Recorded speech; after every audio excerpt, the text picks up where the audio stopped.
नमस्ते साथियों, यह है पीएच नेटवर्क। मैं हूं प्रदीप हुंडू और आशा करता हूं कि आप सभी ठीक होंगे। राष्ट्रवादी जनता को मेरा प्रणाम। आज हम बात करेंगे हनुका जो फेस्टिवल है ज्यूज का, उसके बारे में बात करेंगे। आज 2200 साल पहले यरूशलेम पर ज्यूज का राज था, लेकिन जो सीरियन ग्रीक उनका बादशाह था, मोनार्क था, उसने उनको हरा दिया था और वहाँ से ज्यूज बाहर निकल गए थे। इस दौरान उन्होंने जो वहाँ यहूदी लोगों की पूजा वगैरह उस पर पाबंदी लगा दी थी। उनका दूसरा एक पवित्र मंदिर था जिसको जिसको वहाँ के जो एक प्रीस्ट वगैरह और उसके बेटों ने बाद में आज़ाद करा दिया। उस मोनार्क से, जो ग्रीक लोग थे उनके मोनार्क से आज़ाद कर दिया था, और उसको जो अपवित्र किया गया था, उसको तोड़ा गया था, उसको 8 दिन और 8 रात में दोबारा बना दिया गया। उनके पास 24 घंटे काम करने की आवश्यकता थी, क्योंकि उनके पास जल्दी से जल्दी वो चाहते थे कि ये काम पूरा हो जाए।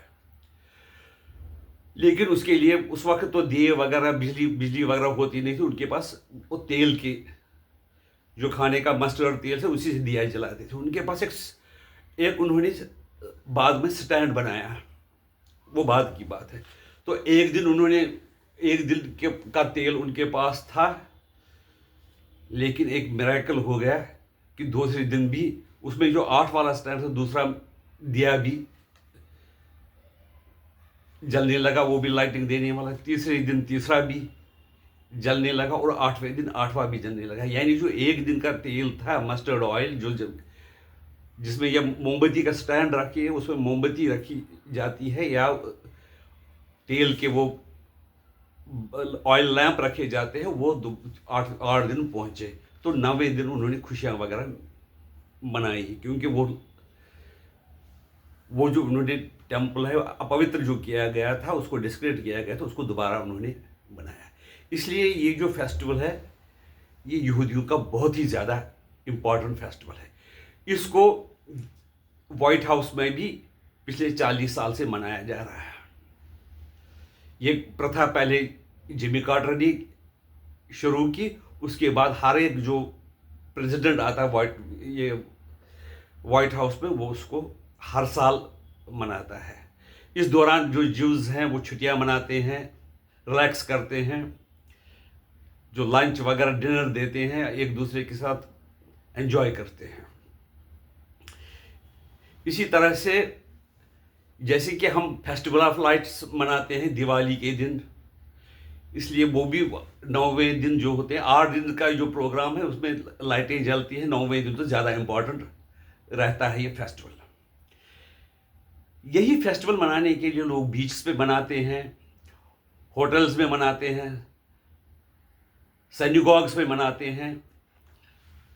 तो यानी कि ये इनके पास बहुत ही पवित्र उत्सव है। जैसे कि हमारा अपवित्र बाबरी ढांचा किया गया था, और उसको भी 500 साल के बाद दोबारा वहाँ पर एक मंदिर बनाया गया, बड़ा शानदार बनाया गया। इस तरह से वहाँ पर भी उनको बड़ी मेहनत करनी पड़ी और बड़ी कुर्बानियाँ देनी पड़ी उस मंदिर को दोबारा पवित्र बनाने के लिए, उसको कंस्ट्रक्ट करने के लिए, उस इमारत को बनाने के लिए, जहाँ पर वो ये बड़ी आस्था के साथ पूजा करते हैं, उसकी इज्जत करते हैं।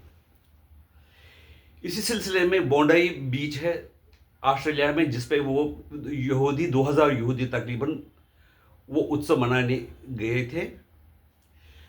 और एक बाप बेटा, जिसको कहते हैं कि बाप 1998 में पाकिस्तान से, साजिद अकरम 1998 में पाकिस्तान से ऑस्ट्रेलिया गया, और वहाँ पर उस 24 साल का 2001 में उसका बेटा पैदा हुआ, नाविद अकरम। इन बाप बेटों ने इस पर हमला किया।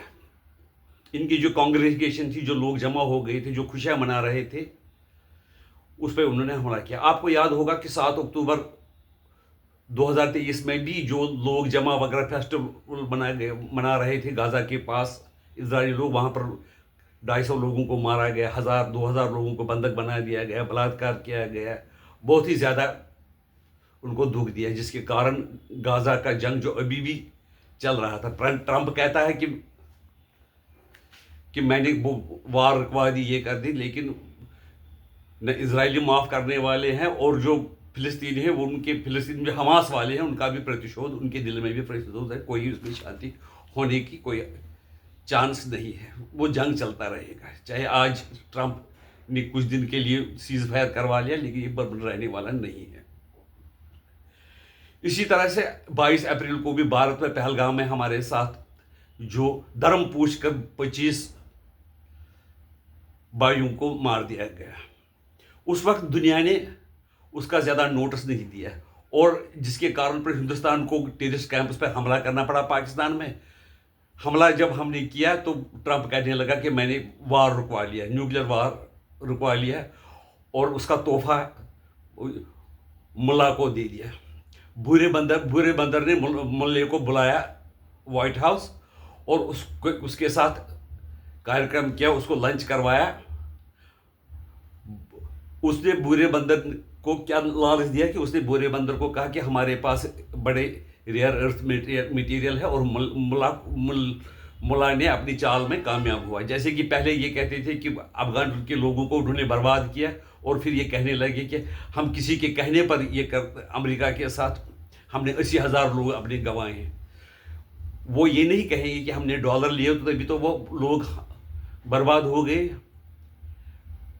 हमारे 80,000 लोग, उनको जो वहाँ के लोग हैं बड़े बड़े 5% जो अमीर हैं, अमीरों के ऊपर आर्मी है, उसके बाद उनके चमचे हैं 5%, जो अमीर है बड़े बिजनेसमैन वगैरह है उनके चमचे 5% है, बाकी जो 90-88% लोग हैं वो बेवकूफ़ है, मूर्ख है पाकिस्तान के, जो कि जनरल की तारीफ़ करते हैं, और वो जो जनरल जो कहेगा कि बड़े नवाज शरीफ की तारीफ़ करो, बिजनेसमैन के साथ जरदारी की भी तारीफ़ करो, वो करते हैं। सब जानते हैं कि जरदारी को मिस्टर 10% कहा जाता था, और इसका जो नवाज शरीफ का बिजनेस है इसको वो सारी दुनिया में फैला हुआ है।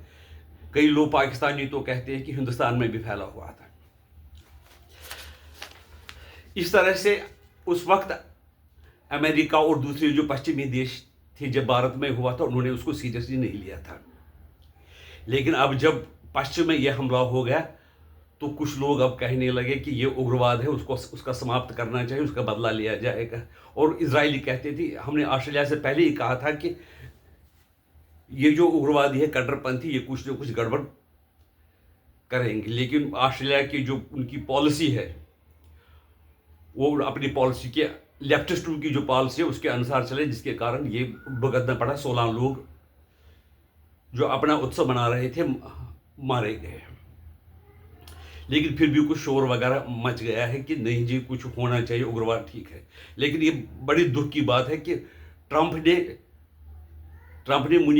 ने उसको मुनीर को वाशिंगटन बुलाया, जिसने कि वहाँ पर जो हिंदुस्तान में ऐसा हमला करवा दिया था जिसमें 25-26 लोग मारे गए थे। यानी कि अगर अपने फायदे के लिए जो पश्चिमी जो देश है वो टेररिज्म का भी इस्तेमाल करना चाहे तो वो कर सकते हैं, वो उनको सपोर्ट भी करते हैं, उनको अपना इंटरेस्ट है, उनको बाकी अमेरिकन सेफ रहने चाहिए। बाकी अगर हिंदुस्तान के लोग या बाकी देशों के लोग आम लोग मरे, या बांग्लादेश में आम लोग मरे, पाकिस्तान में भी गरीब लोग मरे, उनको खाने को कुछ नहीं मिले, उसकी चिंता उनको नहीं। यानी कि इनडायरेक्टली अपने फ़ायदे के लिए अमेरिकी भी इसका इस्तेमाल करते हैं, उसका सपोर्ट, टेररिज्म का सपोर्ट करते हैं। लेकिन और आश्चर्य की बात यह है कि जो पाकिस्तानी जिन्होंने यह हमला किया यहूदियों पर, तो वो पाकिस्तानी ज़्यादा कहने लगे एक मुसलमान था जिसने अपनी जान पर खेलकर उनको बचाया, यहूदी बहुत से लोगों को बचाया। ये बात सही है, उसने काम बहुत ही अच्छा किया है, और वो कह रहे हैं कि वो मुसलमान था। जो मुसलमान कौम कैसी होती है, वो अपनी जान पर भी खेलकर जो आम लोग हो उनको बचाते हैं। लेकिन ये कहना वो कहना ही छोड़ दिया कि जो मारने वाले थे वो भी मुसलमान थे, और वो भी पाकिस्तानी मुसलमान हैं। और दूसरा ये देखा गया है कि जिसमें उग्रवाद होता है वो तो पाकिस्तान के उग्रवादियों से प्रेरित होता है या पाकिस्तान के साथ उसका लिंक है। आपने देखा होगा कि यहाँ पर कुछ देर पहले हमास के लोगों ने भी पाकिस्तान में बुलाया गया था और उनको ट्रेनिंग दी गई है। पाकिस्तान में भी दोबारा ट्रेनिंग कैंप शुरू होने लगे हैं और उनको सपोर्ट करने लगे हैं बाकी देश भी। कई देश ये हैं कि जो दुनिया के साथ दोस्ती रखते हैं, जैसे कुछ देश है अरब के देश है, उनके पास पैसा बहुत है, वो इस्लाम को बढ़ाने के लिए पैसा बहुत देते हैं। है तो वो छोटी छोटी मुल्क लेकिन छोटे छोटे देश हैं, उनके पास पैसा बहुत है और पैसे को वो इस तरह से कहाँ करेंगे, चैनलाइज करेंगे इस्लाम को फैलाने में कोई दिक्कत नहीं है। लेकिन वो वायलेंट तरीका खुद बिल्कुल सेफ रहते हैं, कोई झगड़े में शामिल नहीं होना, लेकिन पैसे वो इस तरह से फेंकते हैं कि गरीब लोग जिनके पास पैसा नहीं है वो उनके चंगुल में आ जाते हैं और उनको साथ साथ ब्रेन वॉश किया जाता है। जैसे जो पैसा कतर से या कहीं से पाकिस्तानियों को आता है वो वहाँ के school, college, university, medical college खोलने के लिए नहीं करते हैं, वो क्या करते हैं मदरसे खोलने में। वो दीनी एजुकेशन कि हमें काफिर को मारना है, क्रिश्चियन और यहूदी को जिंदा रहने का कोई हक नहीं है। इसी चीज़ के लिए कई जो देश है पाकिस्तान और दूसरे उग्रवादियों को पैसे दे रहे हैं। और दूसरी बात है अपने लालच के लिए किसी ने तो, कतर ने तो प्रेसिडेंट को एक जहाज दिया था, जहाज के कारण उसने उग्रवादियों को सपोर्ट करना शुरू कर दिया। इजराइल ने अच्छा काम किया था कि उसने कतर में हमास के जो लीडरशिप को ख़त्म कर दिया था, लेकिन उस पर नाराज़ हो गए और ये जो इजराइल का प्रधानमंत्री है नेतन्याहू, उसको कतर वालों से माफ़ी मांगनी पड़ी। और कतर वाले यही भी करते हैं, हिंदुस्तान के लिए भी करते हैं। जैसे कि आपने सुना होगा शर्मा थी, नुपुर शर्मा, उसने कुछ बयान दिया था, मुझे वो बयान पूरा पता नहीं क्या था, लेकिन वो तब दिया जब उसको एक कुछ मिस्टर रहमान ने उकसाया था। लेकिन उस रहमान के बारे में कुछ नहीं किया, लेकिन कतर ने हिंदुस्तान पे ऐसा दबाव दिया, उसके खिलाफ उसको पार्टी से भी निकालना पड़ा और उसके खिलाफ FIR भी लॉन्च करना पड़ा और हिंदुस्तान में भी वो दंगे करने की तैयारी करते हैं। इसलिए अब हिंदुस्तान को भी सोचना चाहिए हमारा दुश्मन कौन है और हमारा दोस्त कौन है। और ये जो बुरे बंदर है पश्चिम के लोग हैं उनसे सावधान रहना चाहिए, क्योंकि वो अपनी लालच के लिए चाहे लोग लाखों ये मर जाएं, क्योंकि ये ऐसे लोग हैं जो न्यूक्लियर बम भी डाल सकते हैं, ये डालते हैं, न्यूक्लियर बम भी डालते हैं दूसरे देशों पर, हथियार भी पहले हथियार देते हैं, गड़बड़ करवाते हैं, फिर हथियार बेचते हैं अपनी प्रॉस्पेरिटी के लिए, अपनी जो स्टैंडर्ड ऑफ लाइफ को मेंटेन करने के लिए वो सारी दुनिया में अफरा तफरी भी करते हैं।